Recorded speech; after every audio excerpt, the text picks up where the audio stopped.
This episode of the Long Run Podcast is sponsored by Sketchz.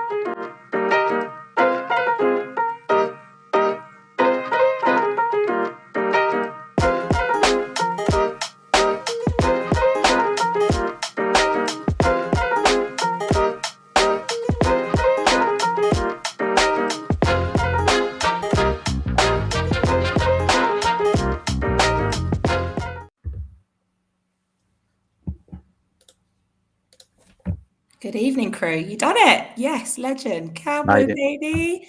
Good evening, everyone. I'm with the big dogs tonight. I'm a little bit nervous. What do you mean by that? What's that supposed to mean?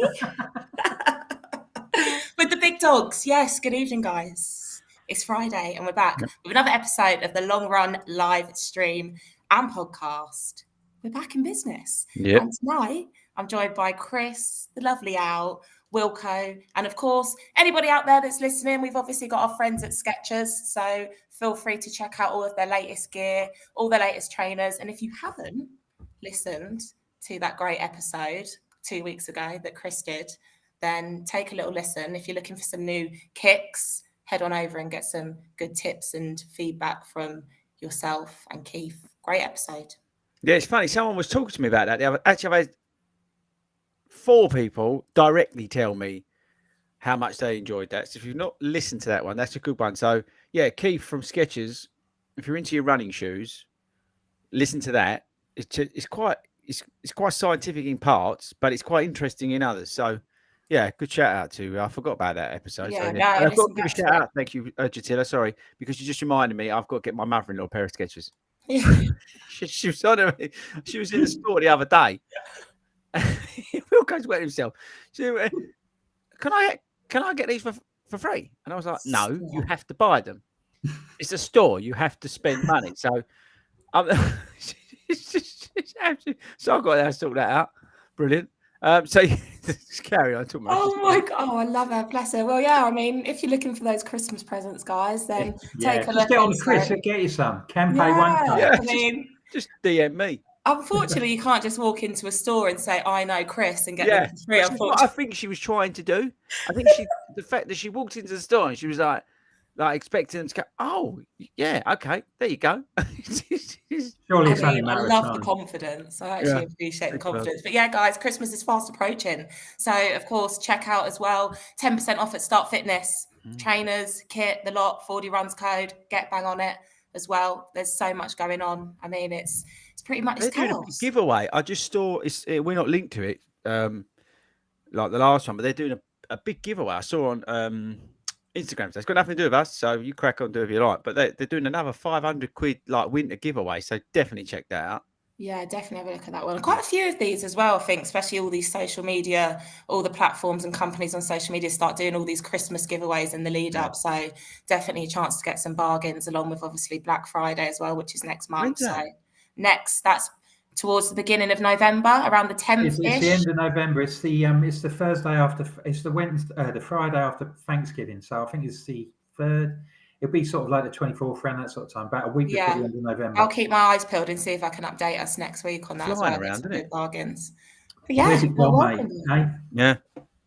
This week. So, I mean, thank you to everyone. I must say, if you're not in the Facebook group, Running Community by FORDY Runs, get involved because it's carnage in there. Get involved on Facebook. Chris put up a great post during the week on what we want to talk about, because we opened the floor up to you and we got back so much feedback, so much questions, so many ideas of what you guys want to hear and listen to. So, I mean, today and potentially next week, we're just going to do some fire rounds. We want to answer as much stuff that you want answering as possible in as quick as time, because I think, as you know, we all chat a lot during this, and most of it is about diddly squat half the time. So, to all of you in the comments, don't expect nothing too big from us. It's just a group of 3 big dogs and me that are going to be putting out some excuses and little bits of advice for you this evening. I'm getting the feeling we're going to be getting some hashtag big dog merch coming out of the 41. I quite like it, the big dog and me. I like it. That could be a T-shirt for if we're all going to be planning to go to Dover in January for Extreme Park Run. Oh yeah, Al. Actually, while we've got Al on, load everybody up about that as well before we get into the shakeouts, because that's a good point to give that a plug. Well done. You've caught me unawares. I haven't got the date in my head. It's my birthday. Hooray! 30 It's my birthday that 13th. week as well. Is it 13th of January on 13th Saturday? of January. Coach is full, but we are taking. We have got a reserve list of people waiting to jump on the coach that will do its usual round trip around the M25. And then we're heading to Dover Waterfront, which is a relatively new park run. So we're targeting it because we love to be by the seaside. We love to be by the seaside in January when it's really cold and when it's really wet and when it's really windy. So it's a challenge. You run out onto the pier. Don't know what that's like, but it looks good on Strava art. There's always a Weatherspoon somewhere around the corner. Yeah, come and join us. I can't say it's out too loud because Parkrun HQ will kill us, but assuming nothing's cancelled between now and then, you'll get a Fibonacci number. I think it's number 21. So if you're into your parkrun challenges, you can double up and get a Fibonacci as well as a letter D. So come and join us. As I said, the bus is full. But and how can they join us? Al, sorry to interrupt you. Down there. Sorry, Chris. How can they get involved if they want to do it? Well, we'll be putting there's an events page already up in the running community Facebook page. We will be posting there regularly. Make sure you keep an eye on because there'll be other things happening. There'll be some fun and games going on along the way. So while we do head off to the park run, the day itself starts much earlier and finishes much later. So we'll keep a few things up our sleeves for now to keep people interested. But yeah, keep checking in. That's good. And we'll make sure we start the new year with a bang, as we always do now with Extreme Parkrun. Yeah, I can't recommend it enough. I think I can't remember a couple of them now. I can't recommend them enough. They're a fantastic day out, especially if you really make the most of it and do the full experience, let's call it, and get on the coach. I know it's full now, but just getting down there, getting involved. It's one of the amazing things that comes out of the club. Is this Extreme Park Run? It's just a massive shout out to Carolyn as well, who does it. Obviously, Hayden, the Hobbit. He comes along, I think, just to keep the people entertained, mainly, really anything else. But yeah, so big shout out to both of those and Little Hobbit, because it's an incredible thing, and I would really, if you've not done one, I recommend it. It's a great day, and you get to meet new people or hang out with friends. And I've got to do because we put it out today about the ShakeOut Run for Christmas. So in what is it, 29th of November? Yes, it was. Yeah. It's basically it's the London Satellite Group's birthday, and we was like, what do we do, sort of thing. So we kind of timed it and put it all together with like a Christmassy themed thing. So if you sort of can get to London for then, it's 6:30 in the evening at Embankment, where the Satellite Group meets every week. They're going to go out and do a Christmassy run, taking some of the lights and things like that. But if you can't get there, which I appreciate because we are all over the country, which is awesome, the biggest running club in the country, then what we're going to do that week, get along to your local satellite group. There's over 35 of them now. I think we're nearly 40 actually. And bring your Christmas jumper along, and you're going to be doing some Christmassy stuff that week. If you don't yet have a satellite near you, then jump onto the Global Run Crew, which go out virtually on a Monday and a Wednesday. That, again, is going to be Christmas themed, so you can still get involved in it. And if you don't want to do that and you're a trail runner, you can join the Trail Crew and get involved. So there's absolutely no reason that week not to get involved with something Christmassy within the club. So we want you to do it. We want you to get involved. It'd be great if you can get to London, but to be perfectly honest with you, we've already got hundreds of people coming to London, and Hayden's getting slightly nervous. It'd be great to see. I'd love to see somebody, perhaps who's going to Lapland, perhaps going for a bit of a Christmas spin. The odd picture of a reindeer, anything like that. Well, we just had someone say they're going to be in Australia. So anything like this, we want to see crazy stuff. We want to light it up. The Facebook group, if you're on Facebook, I appreciate not everybody is, but the Facebook group last week and last weekend, last few weeks, has just been mental. How much stuff's been going through there, what you guys have all been getting up to. So yeah, so look, if you're listening to this and you're thinking, what the hell is this FORDY Runs all about? Get involved, Instagram, Facebook, whatever you want to do, however you pick it up.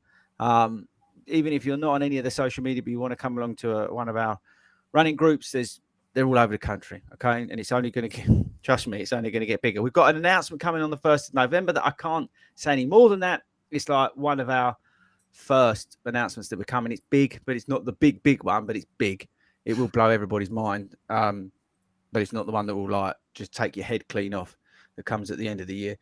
So watch out for that. That's on the 1st of November. We're going to be announcing that. So that's pretty awesome stuff. So should we start like knocking out some of these? Or I know actually I've got to do one more shout out. Sorry, no, a bit of admin. So don't. Sorry, Gisela. It's all right. Admin's not here, so I'll get away with it. So also, if you're doing the New York City Marathon, so if you're listening to this and you're going over to New York, you don't have to be running New York City Marathon. I'm going to be there with the guys from Believe in the Run, New Balance. If you didn't know, I'm running the New York City Marathon. Thanks to the guys from New Balance, Believe in the Run. I'm part of the team train to New York. We are meeting on Saturday, the November the 4th at 10 a.m. That's 10 a.m. local time. Don't do that. Come 10 a.m. UK time. You might have a problem. We're going to be at the, I'm going to say it's absolutely wrong, Lavan, Lavan, no idea, Midtown.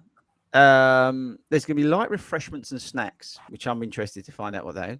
Wilco's already thinking, can he book a flight? And there's going to be some swag, first come, first serve. So, and I have to say, because I can, Tobe can back this up. And Hayden actually, when they do a shakeout run and they give swag, they give good swag. But hence, I'm wearing this hat today. This is one from one of their shakeout runs. So they give some good stuff away. So if you are going to come, get along. There are some A-list big hitters from the running community going to be out there. I think it's the who's who of the running world is going to be out there. And then me. Me and the Hobbit are going to be there getting on everyone's nerves. And then there's like all these like big YouTubers and Instagram people and stuff like that. So it's going to be hilarious. But I honestly, genuinely think, right, that we are going to shut down that part of New York. There's that many, but I've got to tell you now, I've got a feeling there's going to be that many people there. It's going to be crazy. So get on board, people. You have to register. There's a link. Go over to my Instagram, FORDY_runs, and get involved. Actually, I might put it in the Facebook group as well. Yeah, it's also in the Facebook get involved group. with that as well, people. So yeah, sorry, Jatila, that's the end of the plugin. So let's get on to what the people want to talk about. No, you're all good. So I think, as we mentioned, guys, I know Wilco's going to start rolling us through some of them, but we're going to hit a load of topics today. So, I mean, listen up, get involved. We've got so much to cover. I mean, we could probably be here for hours if we could. We can't because I want to watch the qualifying in Austin. Yeah. I will be boring, mate. Don't worry about the it. rugby. There you go. Right, come on, Wilco, far away. Sophie's choice, eh? Rugby and Formula One motor racing. Right, Wilco, go. It's over to you. Go. Right, okay then. So as Chris has said, that he gave a shout out to give us, so you could send us a few ideas and a few things that you'd like us to talk about. So we're going to rattle through a few. Some will be swifter than others, I'd imagine. I'm going to do them in the order that they appear, Chris, because that just seems more logical. Yeah. So they might buzz around a little bit. They might cover a bit of a crossover, but then we'll just see how we go. So now fundamentals. The first one, this came from Smashers Run. How do you pin a race bib on? You get magnets. Don't get magnets. I've gone away from magnets. Yes. Yeah. I bought some magnets at the Great North Run because everybody went to Start Fitness and filled their boots after we did the shakeout and the live pod. So we all wandered up there. What a great shop it is in Newcastle. It's absolutely full of stuff. And I thought, right, I'm here now. What do I want? Well, I don't really need anything. I've got to buy something. So I bought some magnets. And they didn't even get out. I had the pins on. By the time I even left the hotel, they were. I can't do the magnets. I've found with the magnets, you're running kind of down the embankment on the marathon. You jump over to give someone a hug. There's the metal barriers, and you run off, and you've left your bib on the metal barriers, and you're kind of. Oh yeah, the magnets have kind of stripped me bare, so I've gone back to pins for that reason alone. I didn't even think about that. I think maybe just pinning. I've had that wardrobe malfunction, so I've learnt the hard way. Maybe pinning before. So, like, obviously, I think what I struggle with is I do mine when I'm at somewhere. If I'm at the event village, I'll stand there, I'll get ready, I'll get warmed up, and then I'll do my number. And because I'm looking down on it, it just goes to pot, really. Yeah. So, I mean, maybe doing it before, like when you're at home or when you're on the train or when you're on your way up. Probably a better idea. Someone in the comments has said they found clips. Yeah, the event. Yes, the clips ones. I mean, PB Petra, she always carries a hole punch in her bag, so she can just put a little hole in the bit when she gets in, and because she's just ultra organised. Yeah. And then you've got these things where you can put, like the clip goes the other side of your t-shirt. Yeah, but they're a pain, Wilco. I've found them. We do 40 runs, but again, we really don't care. Just to save money and get the fixed safety pins. But they just don't. They're pig to get on and they're a pig to get off. And I just think they are a pig. I'll tell you the funny story. We was doing young William. I was running with him and the captain, and we was doing, I think it might have been a big half. We was doing, or it might have been, was it London? I can't remember. We was running along together, and all of a sudden these magnets like come, and it's just like come straight. You know when you feel like a bullet's gone across your face? There was this magnet off of his thing. It just flew off at me. So they're I won't touch them things. They're dangerous. Somebody was it Ben uses them? I can't remember, but yeah, I'm with Al. Stay away from it. Let's just go old school, people. We're bringing back the safety pin. Yeah, I mean, Kay's even said just ask someone as well. I mean, I always get really nervous because I always feel like I'm pestering people that are trying to warm up or in the zone. But go for it. Ask someone. Don't ask Speako. Yeah, ask someone in the toilet queue or something. Yeah, don't ask Speako. Right, Wilco, next. Okay, right. Well, I've got two that are pretty similar, so I'll tie them together. McGuinness 100 said, tips for slowing down on easy runs when you have limited time. And also, I just found out who's this one. This is James Hennin Carpentry. Little plug there. Come around and for all your chippy requirements. Pacing for slow long runs and not going out too fast. Okay, Al. There's the usual stuff. Make sure your long slow runs are a couple of minutes slower than your goal pace, but you may not know what that is. There's the tactics about conversational pace, being able to sing a song whilst you're on your long slow run. One I've just discovered to help you regulate that pace. So it's not something you'd necessarily want to do if you're doing it for 20 miles, but for practicing how slow should it be, carry a tennis ball. And what you do is you bounce the tennis ball as you're running, and you should be able to run at a pace where you can easily catch the tennis ball without breaking your stride. And that's just a little tool and a little technique for you to kind of work out how fast can you go, but still keep it slow enough to do that kind of thing. So it's whatever works, but they're the three I'd kind of recommend. Have you tried this then, Al? I have seen it, and I've recommended it, and I've got clients that use it. I hadn't actually got a tennis ball at the moment, so I've not actually tried it myself, but it does seem to work. I've had a couple of clients go, it's really interesting because you kind of have to think about your form as well. But and not getting run over kind of things like that. It makes you connect your brain with your eyes and your hands as well. So it just makes you slow down because you've got all that going through your head as well. But yeah, it was recommended from a very good ultra runner. I must admit, I stole it from someone else. I would say, so I know they said they're limited on time. So let's say they've got 20 minutes. I would say 10 minutes out, 10 minutes back. You have to get to that halfway point in that 10 minutes. It naturally will give you a little bit of to compete with yourself. If you want to go out for 20 minutes at a reasonable pace, just go out. You have to get halfway, 10 minutes, and then back dead on the 10 minutes. So if you come in quicker, you failed. If you come in too slower, you failed. It's also gives yourself a little challenge, I reckon. I've done that a few times. Ran down to the high street in, say, a 30-minute run, go down for 15 minutes, try and get as close to 15 minutes as possible. Whether that be I feel really good, I slow myself right down. And then on the way back, if I feel like I'm sort of really, really going too quick and I'm going to be way before that 30 minutes, pull yourself right back. And also, and I've always said it as well, because I'm someone that likes to listen to headphones, scrap the music, put on something like a podcast, or even scrap that as well and just change up your genre, to be honest. Just put on a really boring podcast from Runner's World or Running Channel. No. I've said this before. I won't even go too deep in there because admin, we love you. But yeah, no. So I would, get the long run show on. I'm telling you, go right back to the beginning. Have you actually gone back to the first ever episodes? Again, I mean, I'd be very downcast about the lack of improvement I've made over the last 3 years if I listened to the first one and how similar it is. Might be one to have a little listen to. What about you, Wilco? This is just something that we all have our sort of strengths and weaknesses and sort of, and this is something that I just don't have a problem with. I just find it, I just go out and just ease into it and don't worry. I don't concern myself about, I'm going, how fast I'm going and stuff like that. I just go out easy. I did a recovery run the other day and I was going out so easy. I thought, I wonder if I could fall asleep.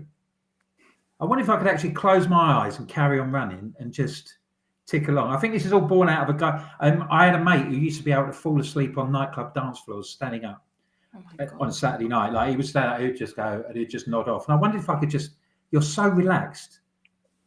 I almost find myself nodding off sometimes. But just I'm nodding off listening to these answers. Let's go. Next one. Wilco, next. What about, all right, Chris, what about the psychological effect of people of stopping yourself? How do you stop yourself from going too fast? You've got to be really, really anal. You've got to be on the case. You've got to be thinking about your effort, thinking about your pace, thinking about whatever metric you're using, and have some control over yourself.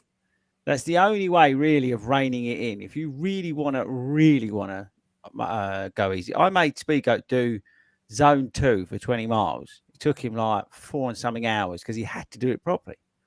So if you really want to get into it, do it properly. You've got to show some constraint. You've got to go, and you think to yourself, "Oh, this is easy." It ain't. I'm telling you now, you won't be. There is a clear difference between it because you probably are. I mean, if you're in the heart rate into that zone 3, you probably are working too hard. Even though you think you're not, there is a big divide between the two. So really slow it down.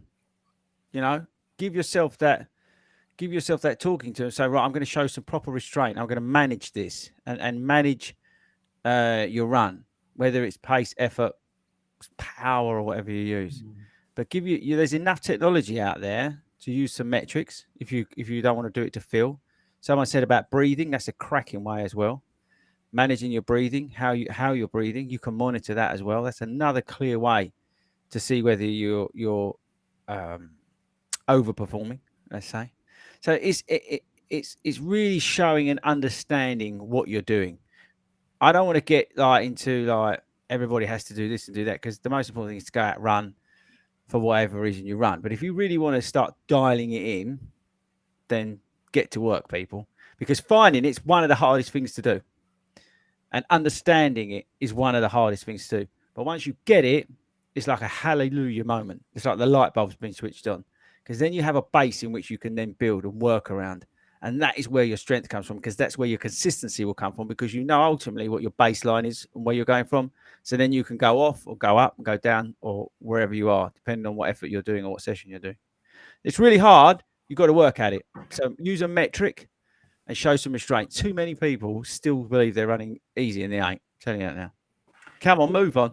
Okay, should we do one more and then we'll dive into the comments? Yeah, let's go for it. Let's just rattle through these. Okay, then. Pick everybody up. Jilly's journey.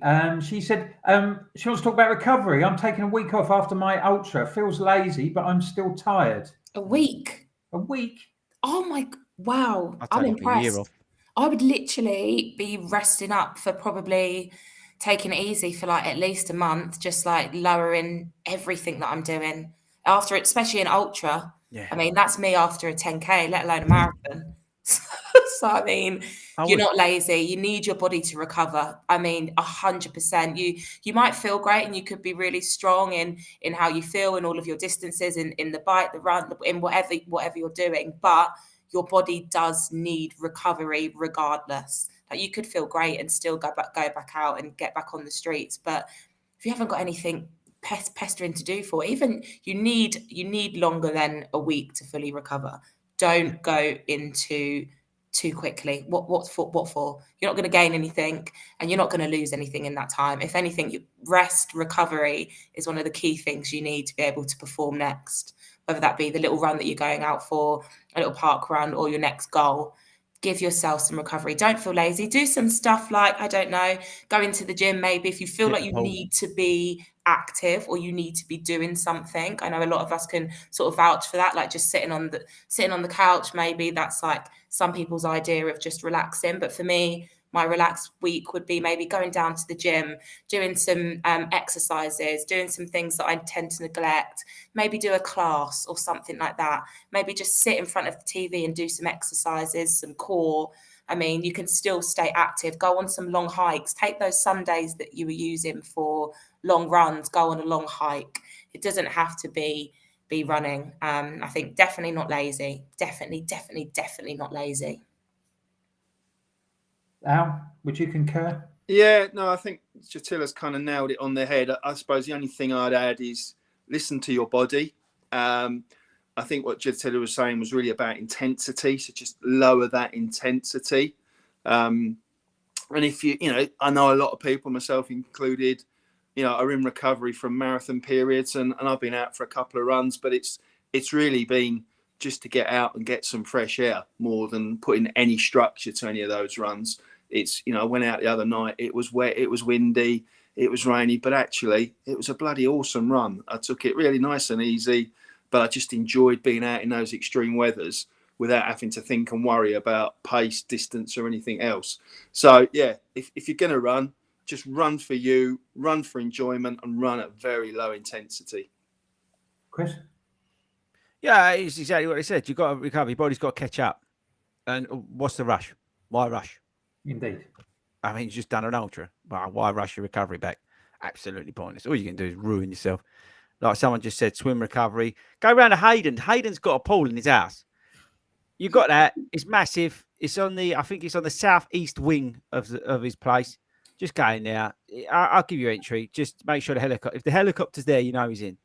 Next one. It must take him ages to swim a length, though. He ain't very big, is he? Well, that's what I'm saying is that if you look on Instagram, he's like he's in the kids' paddling pool, to be honest. It's absolute Mickey take. Come on, next question. Right, let's have a look. Al, what we got add in the comments, mate? Anything good? Well, I just wanted... Ben Slater said hello right at the top of the show. I know sometimes I was just cheersing him. Look, that's what I was doing to the camera because I saw he was... What I noticed, he's picked up his bib, because he's running Valencia the weekend as part of the Super Halves, and we had a good chat about that last week. He's in his shorts and a vest. So I don't know about you, but it's been absolutely horrendous weather-wise here today. And Ben, good luck to you, mate. Have a good run at the weekend, and come back with a tan. So we've had Gav Braden noted, and I saw this flagged up as well, that someone broke the world record for bouncing a basketball around the Toronto Marathon and managed to do it in under 4 hours. So there you go. There's someone signing up to the tip that I gave earlier.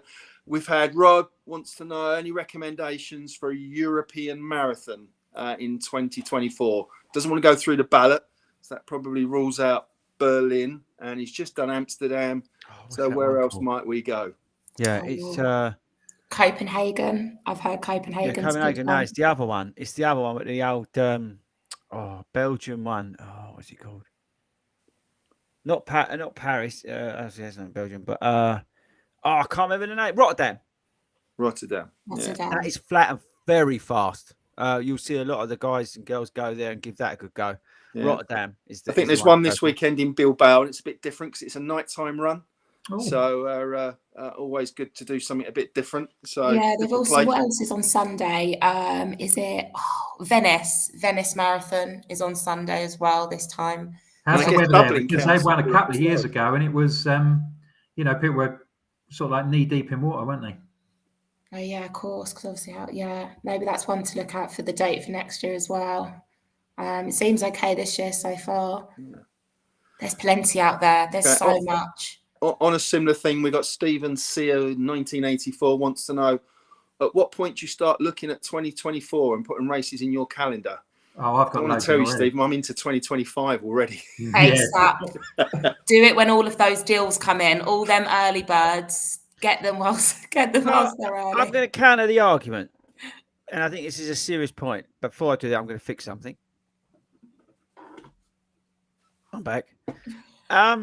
I actually think that you've got to be careful, because what tends to happen is that you're signing up for stuff, which is awesome because you're seeing it, FOMO, you want to do this, you want to do that, and that sort of stuff. But if you're looking at building a calendar, a race calendar, because you're targeting something, then I would go on a little bit of caution. If this is totally separate, if you're just looking to go out and then do loads of races and have some fun, which I think is the best way to do it anyway. But if you're actually thinking about, which you just said about putting a race calendar together, that makes me think that you're thinking about targeting certain things to do certain things, right? Maybe I'm wrong. Correct me in the comments. But if you are starting to think about building it, you've got to be very strategic in what you're doing. You've got to focus in, I would say, on one thing or two things maximum. Yeah, you've got to sit back and really genuinely dial into what is my target for the goal, for the year. What is the goal that I want to achieve? And then you've got to look at building your calendar around that. Now that could mean that you're going to be doing, I don't know, like Kim, a brilliant night this week, local races, marathons, halves, whatever. You don't have to go out and do all these majors and all this sort of stuff and spend, your money on that. It's up to you if you want to do that. But I would put a bit of caution out there, and I would say, don't just dive in and just start spraying money all over the place and booking things.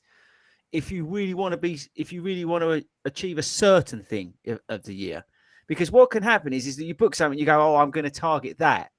But what you should be doing is going, right, my target for the year is X, and this is what I need to achieve it. And then you build your year around that. That's how I would do it. I almost reverse engineer it, if that makes any sense. So don't just book a lot of stuff up and go, I'm going to go for that. Actually do the other way. I'm going to, that's my goal.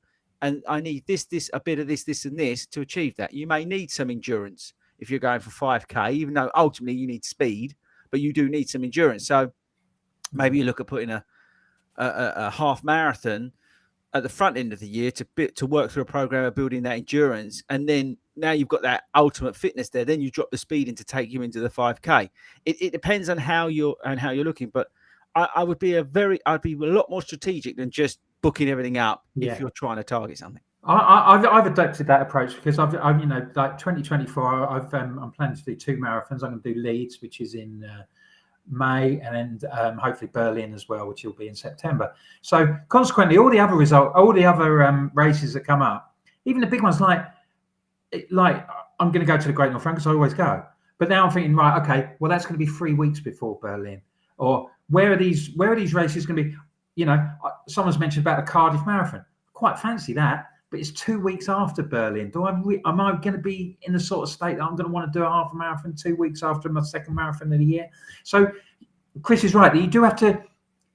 There's such a choice, and some people are fortunate enough to be able to afford to do lots of races, but there are full calendars. You can still do loads of races without going to the ends of the earth to do them.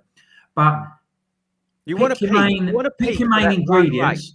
You want to peak for whatever that is, that one effort, whatever your target is, whether it's literally just to complete half marathon, right? Or literally just do your first 5K.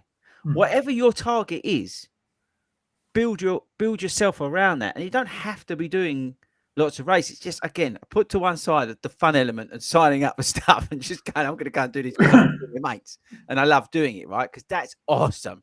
Right. But I'm just saying, if you're then trying to do something very specific, think about it, reverse engineer. And sometimes the less races are better. The less you do, and you're more focused on your training. You're more focused on what you're doing. You're more focused on that session. You're more focused on understanding what your easy pace is. So you really drill it in. So then you peak for that race, that event, whatever it is. So that's what I would. Yeah, I was just going to say that's kind of the approach that I've taken over like the last sort of 3 years is I rarely race. And next year I've kind of took it into my stride to be like, right, this year I'm actually going to apply for a few more races, see which ones I'd sort of get into or choose to do and build my calendar around that because I want to race more. I think this year I did 1 marathon, big marathon, and my target was solely that. Didn't really do any 5Ks, didn't really do any 10Ks because I just love the training. And I mean, everybody's going to be different in that instance, but it's always nice to sort of have that little flexibility, change it around, switch it up. When you're thinking now, you're thinking, right, what are my 2024 goals? Like, what do I actually want to achieve? You can overload. Yeah. I flipped it on you the can head literally have too many races. Yeah. I think because where we came out of the pandemic and we all went nuts and just signed up for everything, rightly so. In a way, they almost, by signing up for some of these things, they actually get in the way of the end goal. Like, and it's really nice. I'm very lucky, right? I get invited now to a lot of races and events, and that's great. We go and film them and stuff. But to be perfectly honest with you, I could have done without the Oxford Half last week. It was amazing. It was a brilliant event, right? Really good event. I really thoroughly enjoyed it. I met some great people. The people at the Oxford Half that organised it were so kind to send me there. It was awesome, right? But to be perfectly honest with you, I would have been better off doing an 18-mile training run and working and doing that than cocking about in Oxford with a camera. And so sometimes, you know, you sign up for stuff and it actually can get in the way because your target is X. So focus on the target. Again, I'm just making sure because some people got a little bit upset this week. So I'm just going to put it out there that I believe that doing the fun stuff is more important. I'm just saying that. But the question was that I read from the question was more about I could see. And yeah, he said, look, he's targeting certain PBs this year. So I read it right. And that's when you're using that word about strategically booking stuff and things like that.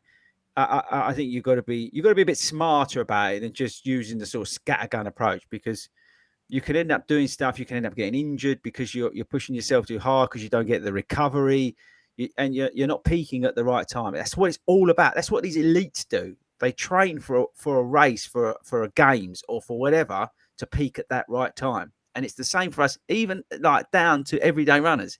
If you're looking to do your first 5K, you want to get to do that 5K in the best possible shape so you can complete it. It's the same principle, goes all the way up to elites. Okay, move on.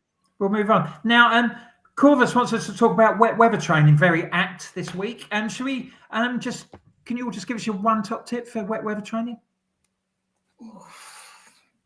Vaseline. Go on. Oh, it's a very good one. Vaseline, lots of it. Done. Everywhere. Put it everywhere. Ours like wincing. No, I do that even in the summer. I use it for sweat as well. Get through jars of it. That's why I'm wincing. I'll go next. A baseball cap. Wear a baseball cap if you're out in the rain because the rain will drop on the visor bit and then it won't go on your face. Keep it off your face. So go out. I always go out in a baseball cap if it looks like it's going to rain. Mine's similar. Mine's normally just like a headband.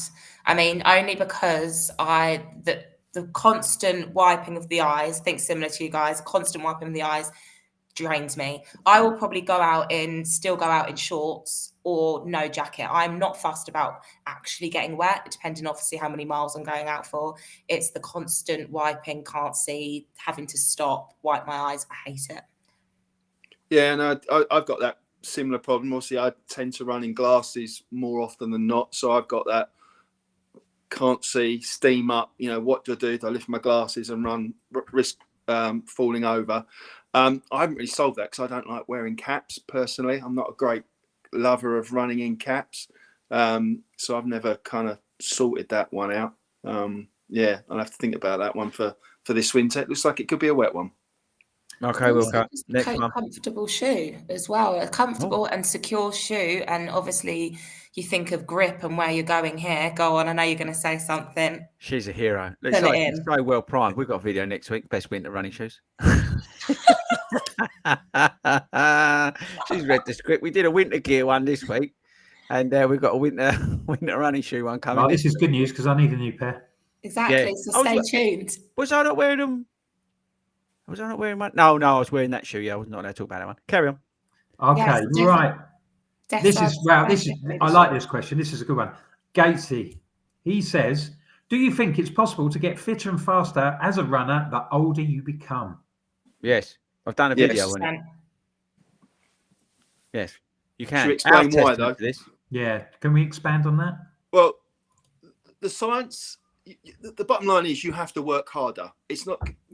So I think it partly depends on where you start in terms of baseline, because if you're new to running, you will find your improvements are kind of exponential as you just start to train your body to run regularly, run consistently, run slow or run fast, depending on kind of where you're at.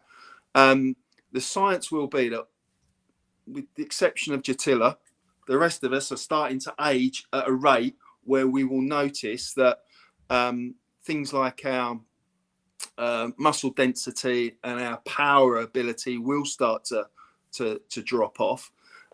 So the key to it is recognizing that, and secondly, making sure, and lots of people are going to hate this, that you build strength and conditioning and resistance training into your program, and to the point where you could and should be swapping out some runs for weightlifting, lifting weights, in order to build muscle. Because if you build the muscle, that's where you will get the gains as you get older, because the drop off is quite extreme once you get to your late 40s. We don't notice it in everyday life, but when you put it into an exercise in a competitive running environment, those drops in performance can be significant if you don't do something to counter it.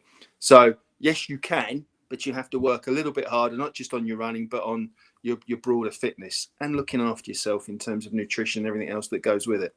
I think mentally as well, you can, and the more experience you have, I mean, I'm somebody who started running when they were 44. So, with the added experience, I think that you think more about what you're doing. You think more tactically, perhaps when you're in races, and just the containment, not going mad, not busting a gut, the 60% thing, taking it easy. It does work, and the easier you take it, the more miles you'll be able to do, and you will be able to do it for longer. That's the whole purpose of what we do. We talk about times and races and all that sort of thing. At the end of the day, we all want to run for as many years as we possibly can, because it's so beneficial to our general health and our mental health as well. So that's the approach that I take, and I think that if I ease up, I can do more. And in recent weeks, the times have looked after themselves. I was 50 last year, and I've just run three sub-2 half marathons in the space of 6 weeks. It is, and I am Mr. Average. I am out, and I do quite a few miles. I do a few miles relatively, but it is perfectly possible that now, 6 years since I started running, I'm now getting the best times that I've ever had. It's because you're more consistent. That's what it is. It's because you're more consistent, Wilco. That's what it comes down to. You're working in the gym, you're doing your cross training, and you're more consistent. And that's what it is. That's what it comes down to. Consistency is king all the time. And you're pulling it down home straight, like it's no one's business. Yeah. So there you go. Right, next one. Okay, well, linked to that, Mark asks, strength training routines. Do any of you do any stretching mobility routines? This is Al, all over. Al, this is just you. Go. 3 minutes of Al, go. I should do more, is the honest truth. Having just talked about how it's so important, I should do more. I'll put that out on the table. It doesn't have to be complex. It can be start with body weights. There's no need to jump straight in the gym and head for all those fancy bits of equipment that can look quite daunting if you're not a regular gym user. Really, what you're trying to do is to replicate a number of kind of movement patterns. And they are things as simple as squats, lunges. You want hip bends. You want to be able to push and pull. And as long as you're kind of getting into a program that kind of has that kind of range of movement, the chances are you will be improving your ability, your agility rather, your mobility and your strength. Obviously, as you start to get more experienced, having a program that's starting to tackle weaknesses that you might have, because we all have weaknesses, whether that's, we might be left dominant or right dominant, or have a, weakness at the knees or the back. You can then start getting into designing programs that will target specific improvements to give you that kind of general strength. But twice a week, and you don't have to lift heavy weights, because it's all about the reps as well as the weights, to give you an overall program that will help you in your running, because it will give you stronger. It will give you a stronger base, and more importantly, it will give you greater flexibility and mobility, which is actually something that most of us ignore completely. So we do the running, we do the strength, we actually then don't do the kind of the stretching, the flexibility. You know, and again, another one for Ben Slater. You look at him, he's regularly doing his yoga and his Pilates. And again, that's another reason why he's smashing out the times at the moment. And down to me. Most of that's down to me. Oh, is it? Yeah. Yeah. Okay, I told him about the yoga. I told him about the gym, and I told him about the train. So it's all down to me. It's nothing to do with him. He only run it. Next. Right, where are we? Carb loading. Oh, my favourite. I've just done a big bowl of pasta and 2 packs of crisps. Hero. That's all you need to know on carb loading. Just do what I do. Next. What about you, Chateau? Do you into a bit of carb loading, or do you? Oh, I love it. Oh, that's actually one of the most favourite things about being in, for me, like a plan or races coming up, because I pound it on. I literally have a Monday. I could have a Monday to Friday, Monday to Sunday recipes on just different pastas, different pasta styles. Rigatoni here, little bit of penne there, little bit of tagliatelle all week. I could do it all. Yes, completely agree with it. Absolutely love it. I don't really have a question. What was actually the question? Do we just Just like said carb loading. Yeah. Is that what it was? Yeah, but I mean, this will be quite interesting. I'll be quite interested to see how I get on with my food for my next marathon training block, which will start in the new year. Because one of the things that I've tried to do over the last few months is to look after my food, keep an eye on my calories and things like that. And I've dropped a bit of weight. And because what I have found before that when I've been in marathon training, that I've been eating too much and putting on too much weight. So I've been looking at seeing how I can manage that. So that'd be interesting for next time to see what sort of effect it has doing the training and not eating loads of biscuits. Al? Sorry, Wilco, did you say me? Sorry, I missed that. Sorry, was I boring you? Is that No, I wasn't sure if you was going to move on. Yeah, in terms of carb loading, obviously, one of the things that's not well understood is that in the build up to race day, when we tend to think about carb loading, and we talked about the pastas and everything else, yes, it's to get the right kind of nutrients in your body, get the glycogen, but actually it's part of the hydration strategy as well, because your carbs will store more water compared to fats and proteins, and therefore when you start to carb load, you might find you put on a little bit of weight, but actually that's a good thing, because the chances are that's water retention that will set you in good stead on race day in terms of being well hydrated at the start of the race. It's not just about the carbs and the glycogen. I'm just going to send a question. I'll just jump in here.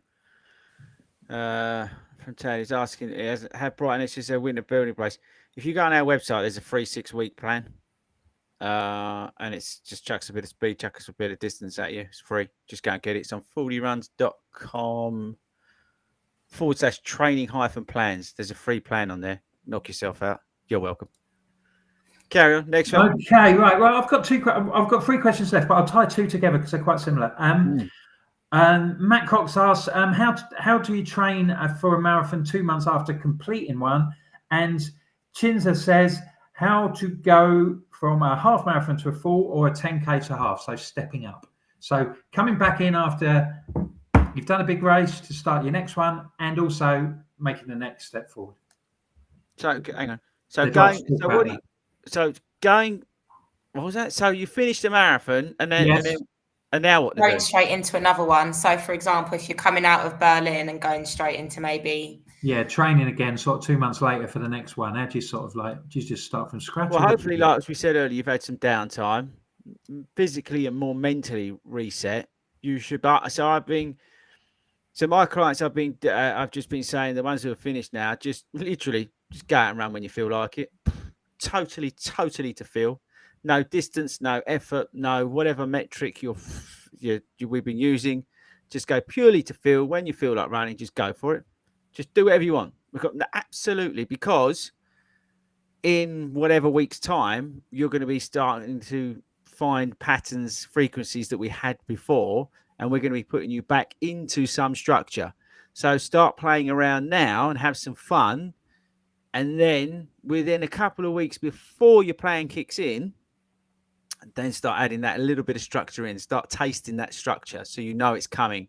So on the days that you are meant to be running, start, those little runs, what you've been doing, start putting them on the days that you're going to be doing them in your blue plan. So you're almost getting ready for it. So take the reins off for a couple of weeks, just free wall it and just go with it and run purely to feel. And then as you sort of narrow your focus a little bit, as the training plan sort of looms over you, a couple of weeks out, start looking and mimicking the patterns that you're going to be doing. So then when that plan kicks in, you're fully up to speed. And again, start playing with distances. Don't neglect the longer stuff just because you think, oh, I'm on a rest.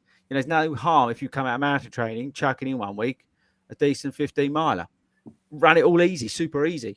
But just chuck that in just to get a bit of endurance training again, so your body doesn't forget how to run long. And then have a recovery day, and then get in the pool, whatever. Do that. And what was the next one? Well, the other thing was stepping up in distance. So if you're stepping up from a half to a full marathon, and how do you approach sort of like making the next step?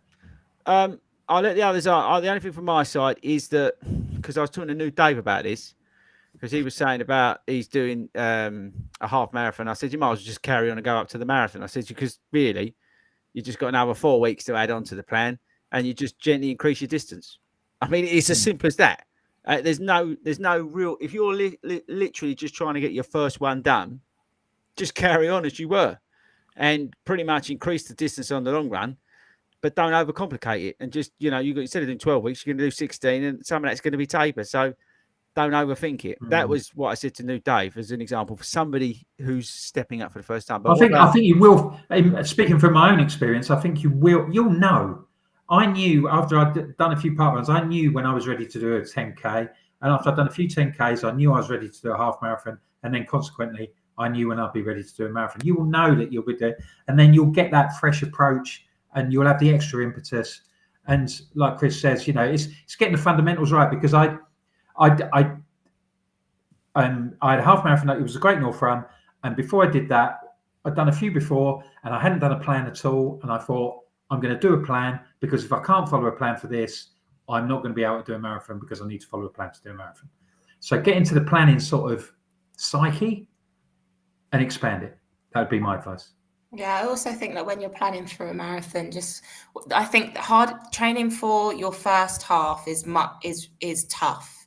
For your first ever half, or even your first ever 10K, it's tough. When you're starting to do those distances where you're now thinking, if you're thinking, oh, I'm going to look to enter a marathon, it's exciting, because you think, right, I've actually got a challenge here that I'm going to really, really give it my all. I can get up to this half marathon pace. I can get up to this half marathon distance now. Let's see what I've got. I feel like it seems more daunting, but in a way it's like, it's more exciting, because you just want to see what you're capable of. And I think exactly what Chris said as well, like starting off, I remember moving up distances. If I had, for my half marathon, I was maybe doing a little 4 miles in the week here. And then my long runs might have been maybe like a 9-10 mile, maybe even an 8 mile, but just increasing maybe a mile or so in the week, each week. And then at the weekends, doing the exact same on the long runs, just doing that extra mile. And I feel like for me, I was in a better headspace doing it like that than seeing massive jumps. And it was a huge help. It was almost like exciting knowing that I was going to tick off a new distance in the week. I'd never gone past 4 miles in the week during my half marathon plan. So it was like when I got to 5, I thought, I've just gone out for 5 miles on a Wednesday. Would never been able to even think about doing that after work. It's like, it's exciting when you start hitting them new things. So I think just take it easy, small steps. You know you can do that half marathon distance. You know that you've got it in you. This is the exciting part now. How would you what would you add, mate? Well, I just reiterate, that's the irony, isn't it? Going from 10K to 21K or 21K up to 42 isn't just doubling the distance, and therefore you thinking you've got to work twice as hard, run twice as far, twice as fast, because when you do break down the plans, it is, as Chris said, probably just 4 or 5 weeks in the middle to the end of the plan that just might have one harder run. Actually, your easy runs are still easy. your speed work is still going to be relatively short and sharp in relation to what your long runs were.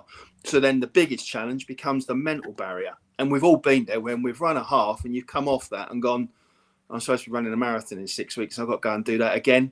And then that starts to mess with your head. So in terms of the training physically, you know, you will do it.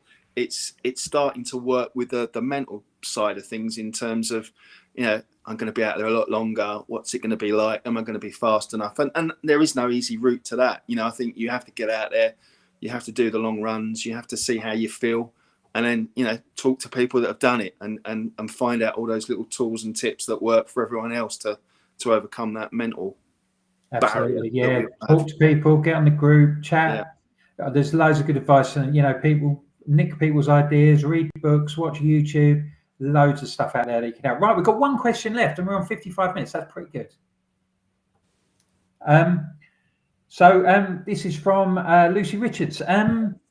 Best races to enter over the winter? Ooh. Do you have to enter races? Well, why not? I suppose there's a fair few Christmassy ones, aren't there? Especially, I think, for me, I quite like... I know it sounds crazy. I know it's very controversial. Christmas Day running park runs. Have you done them? Do you like them? What's your thoughts? Yeah, I go. Yeah. Not a fan? I'm a fan. Yeah, it's great atmosphere. That's what I was just about to say. When I said about races, what I was actually going to say was, if you've been training for something or doing something, then the chances are you've been probably doing a fair few races. Why not get heavily involved in park run? Is what I was saying about. Now I appreciate some people can't work on a Saturday, right? Get that 100%. So that might not be for everybody. But I would say over winter, it's funny, I've just seen a comment about something saying some might be cancelled. But over the winter, I can really, really recommend, you know, getting along to your local park run and getting involved in that local community aspect, whether it be volunteering or running or whatever. I really enjoy over when I've come out of, say, autumn training, picking park run back up again. And I love on a really fresh November morning or December now, because obviously I've trained a little bit later because of New York, going along a park run and just plodding about and getting it done and that social aspect. So I would really recommend exploring park run. Do what Al does, you know, what him and Carolyn do and everybody else around, you know, in the community club, where they go around like maniacs searching out all these letters and stuff. I've got absolutely no clue what he's talking about, but get involved in that because it's free. All right. And there's a big community around that as well. And I would thoroughly recommend that you do that instead of the races. I know that's probably not what she wanted to hear or he wanted to hear, but yeah. But I mean, outside of that, there are obviously races left, right, and centre that are starting to pull on the seasons and things like that now. Like everywhere you look, there's going to be a new race, a different style medal, a different course, this, that, the other. Just go and enjoy. For me, it's definitely the same.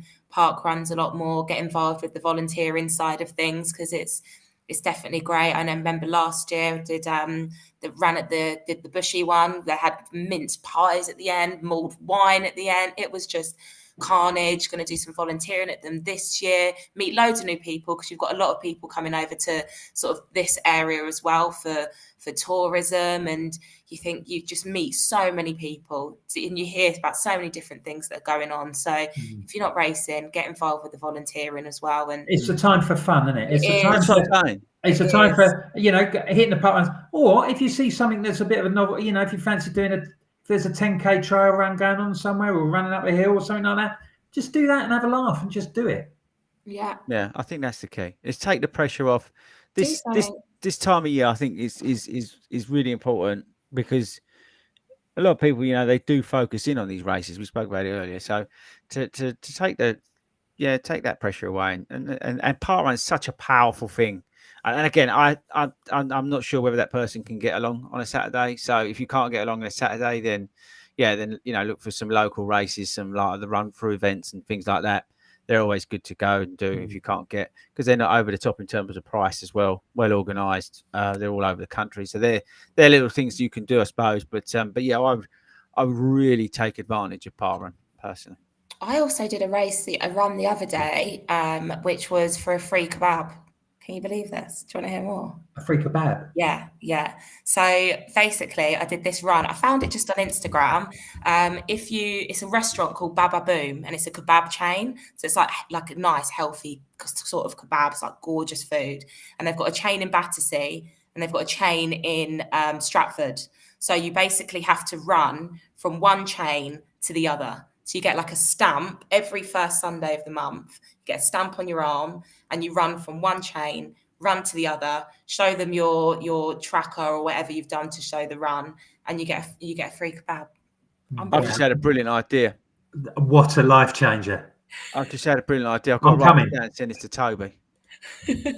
Talk amongst yourselves. I've got to write this idea down. It's brilliant. Yeah, wow. It was unbelievable. I couldn't believe it. Yeah, you just run from one end, and it was about 10 miles. So on your Sunday, a fun way sort of will be the first weekend, Sunday of November, and then the first weekend of December as well. Obviously, it's London based, unfortunately, so they might do similar things sort of up there. But so can you start from either Battersea or Stratford? Yeah, so I started from Stratford and then worked my way back to Battersea because I live. How far is that then? Well, 10 miles. Yeah, 10 miles exactly. And then the other way was 10 miles as well. And you just see people running and doing the same sort of, that they're doing it because you can see the tag on their arm, and you like give them a wave, and then you meet them at the store that you're eating at, and it's like you just meet people organically there as well. Like, what a great idea.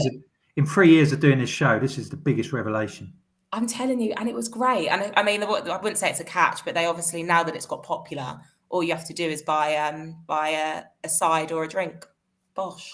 I've just sent it to Tobe, and I've CC'd Simon on my idea. It's absolutely brilliant. I can't tell you what. It'll be on a video near you. It's so good. I don't know why I didn't think of it earlier. It's brilliant. It's genius. It's just so good. Right, we better wrap up, Wilco. People go home to go. Yeah, we've done 62 minutes. Yeah, people have got some obscure sport to watch, so I'm sure they don't want to be listening to us much more. JT, you can take us out. Yes, well, I mean, we have gone well over talking about kebabs. I mean, what a way to sort of end the show. And I mean, guys, if you haven't had the option to listen to this, or you fancy listening to this live on your long run at the weekend, this Sunday, whenever you want to do it, you can hit us up on Apple, Spotify, Google, Amazon as well. So if we don't see you, we'll see you soon. And I think we're all back next week, apart from you, Chris. So until next week, team, have a great weekend. And thanks for your questions, everybody. Keep them coming. Cheers. See you later.